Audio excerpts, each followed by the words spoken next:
Apa jadinya jika mimpi besar terwujud, tetapi hati tetap kosong? Dalam kisah ini, 3 sahabat belajar bahwa kebahagiaan sejati ada di tempat yang tak terduga.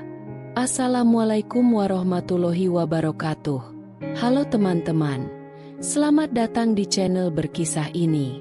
Kami berbagi cerita bermakna tentang kebahagiaan sejati, sesuatu yang sering dicari tapi jarang ditemukan. Jangan lupa subscribe dan aktifkan lonceng notifikasi. Yuk, kita mulai kisahnya.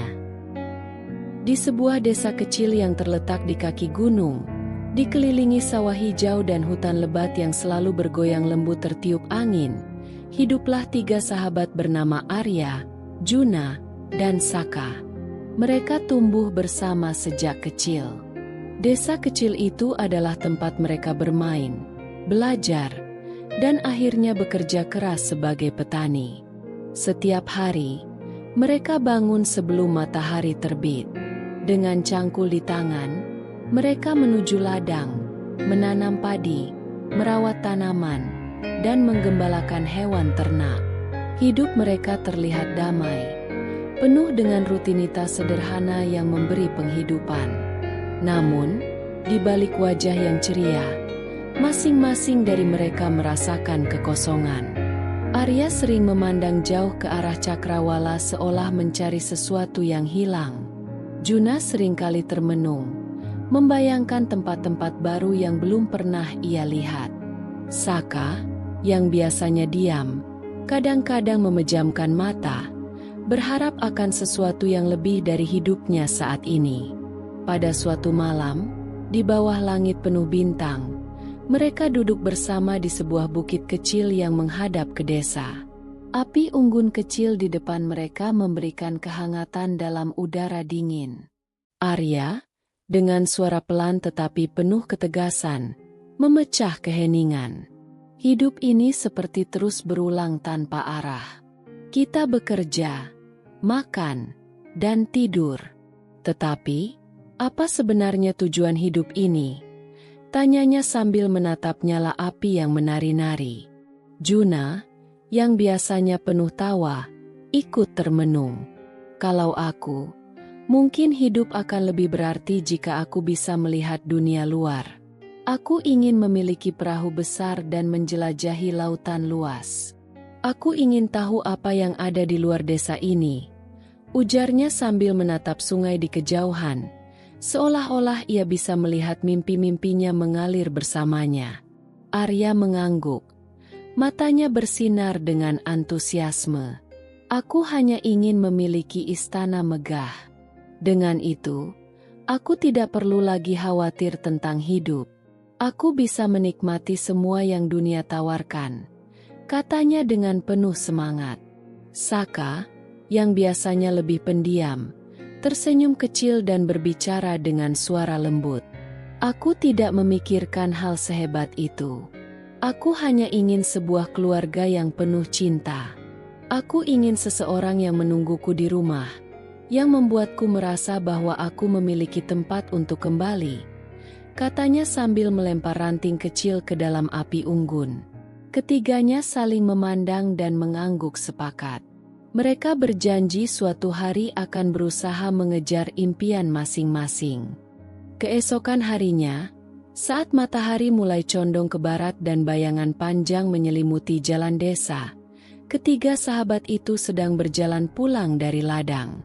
Tubuh mereka lelah, dan pakaian mereka kotor oleh tanah. Di tengah perjalanan, mereka melihat seorang pria tua berjalan tertatih-tatih di jalan setapak. Tas besar yang ia bawa tampak terlalu berat untuk tubuh ringkihnya. Wajahnya penuh dengan kerutan yang mencerminkan perjalanan panjang dan kelelahan. Tanpa ragu, Arya melangkah mendekat dan berkata, "Kek, biarkan kami membantumu." Nada suaranya menunjukkan rasa hormat dan ketulusan.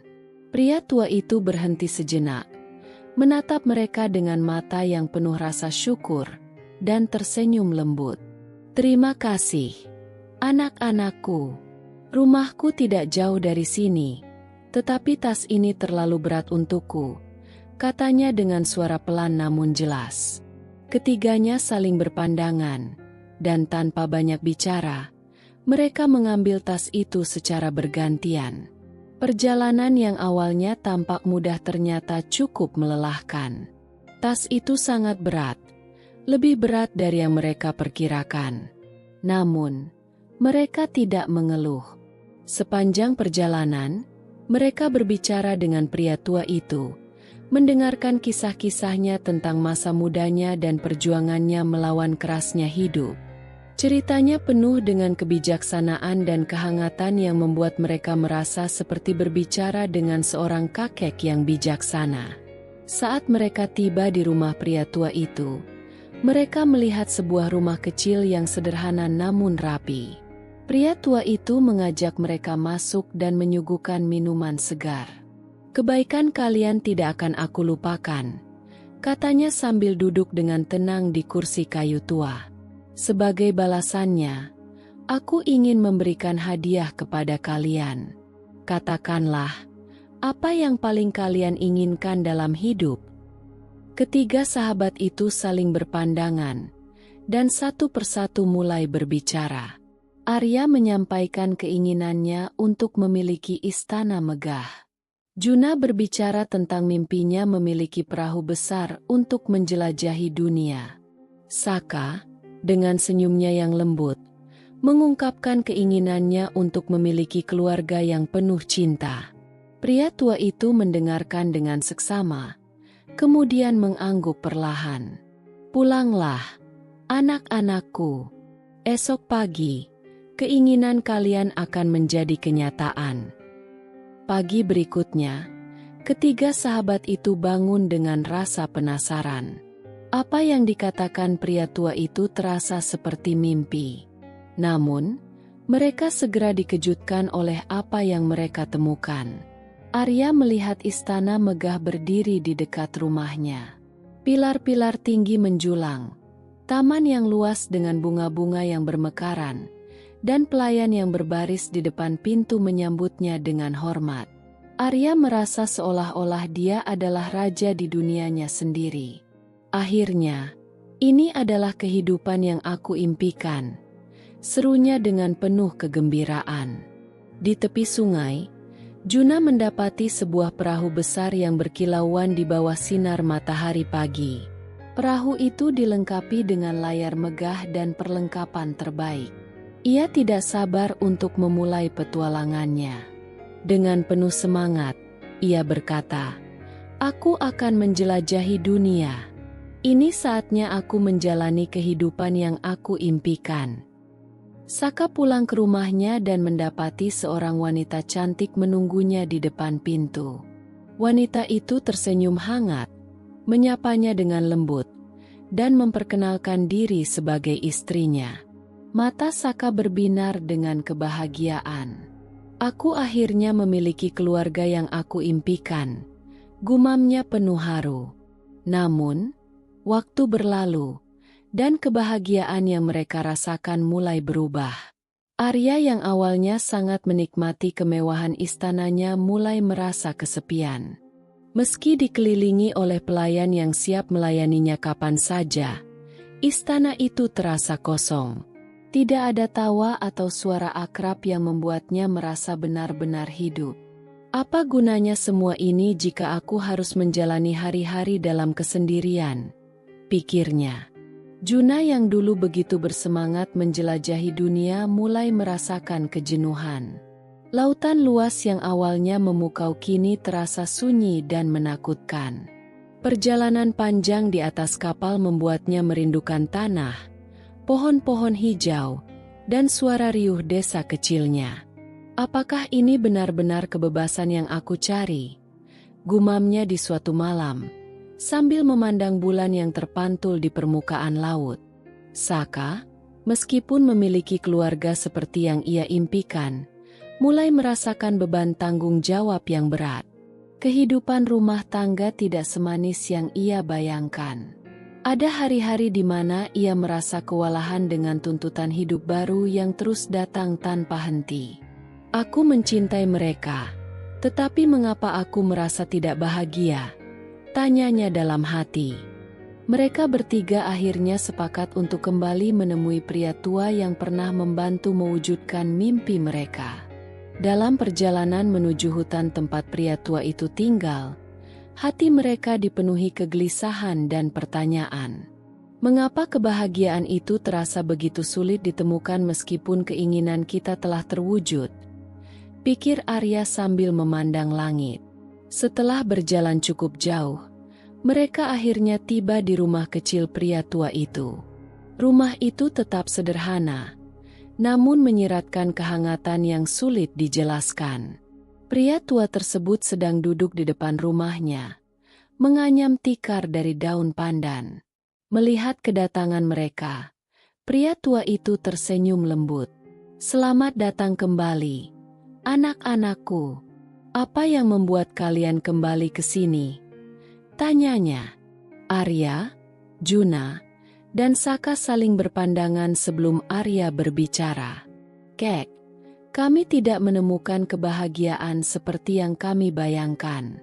Meski keinginan kami telah terkabul, hati kami tetap merasa kosong," katanya dengan nada sedih.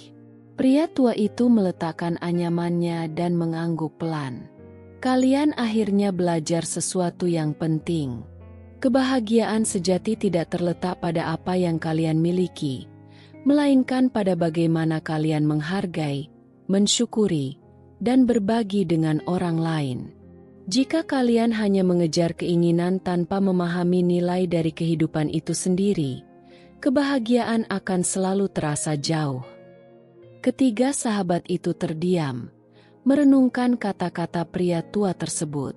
"Lalu, apa yang harus kami lakukan untuk menemukan kebahagiaan sejati?" tanya Saka dengan suara lirih. "Kembali dan lihatlah hidup kalian dengan cara yang baru. Jangan fokus pada apa yang kurang, tetapi syukurilah apa yang kalian miliki.